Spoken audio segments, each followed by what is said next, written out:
up here.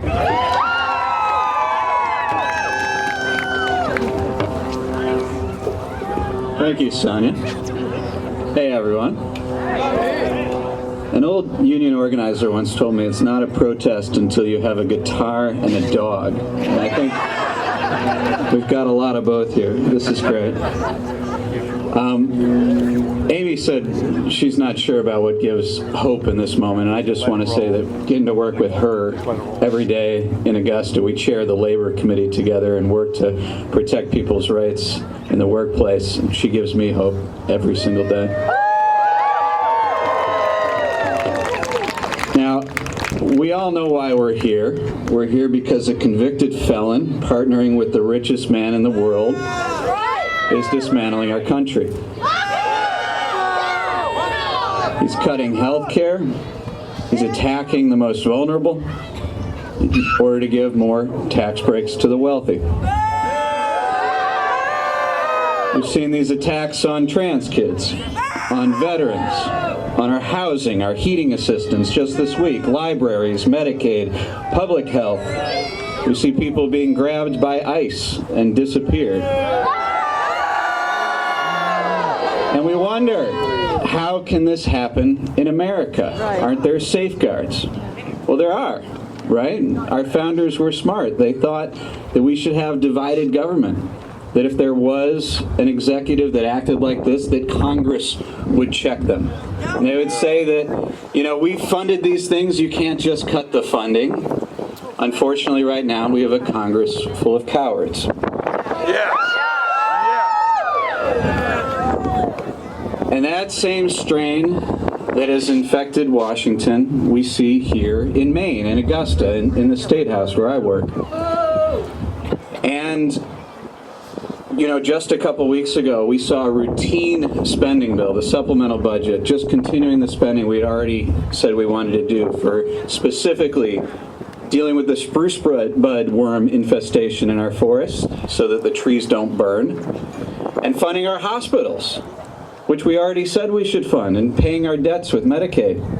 And the Republicans in Augusta, not all of them, but enough, held that hostage and said they wanted to kick 1 in 10 people off Medicaid, or they wouldn't fund our hospitals and wouldn't allow us to treat our forests.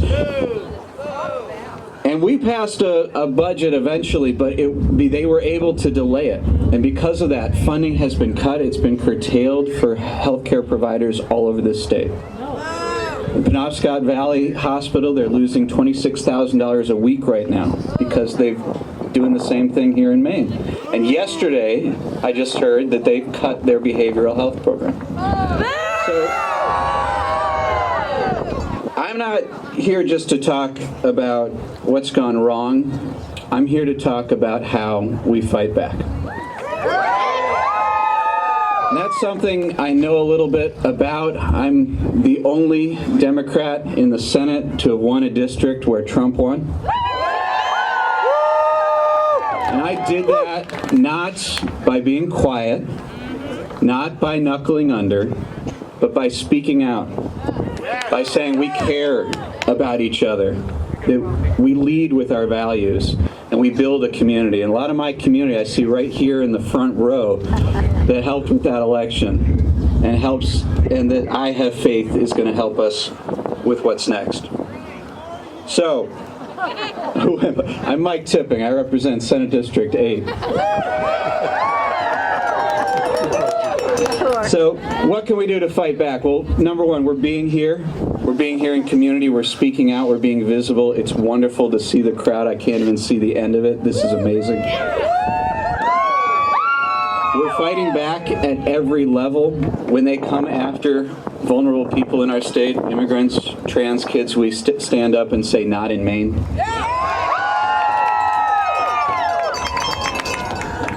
We need to elect a progressive governor next year.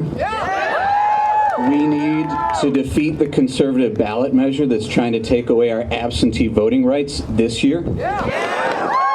And we need to do everything we can. So when people ask, what do we do right now? Everything, whatever we can. So I got some hope this last week. There's some folks here that just won school board seats in Lee, Maine. Kevin Ritchie. He just won in a town that went for Trump by 49 points. All right, and he's standing up for the rule of law and basic decency. There's a guy that came to, had never been involved in politics, came to us last week and passed a dump keg. Said, what can I do? And got involved with Gordon. I don't know where Gordon went. Right over here. All right. He's got a clipboard. You should see him after. And said, what can I do? And he went down to his town office, learned there was an election for school board where he registered as a write-in candidate. And on Monday, he won his seat in a town and passed a dump keg that went for Trump by 53 points. So do everything you can, do everything all at once. It's unfortunate that we need to, but that's where we are. It starts here, it doesn't end here. We need to pass a state budget that undoes what they're trying to do at the federal level, that rejects the cuts to health care, that taxes the wealthy, that makes sure we invest in what we care about. We need to push back against our state and federal officials that don't understand the importance of this moment and aren't taking the actions that they should. And we need to be with each other and care for each other and build the community that we see around us right now, because this is how we start to fight back. Thank you.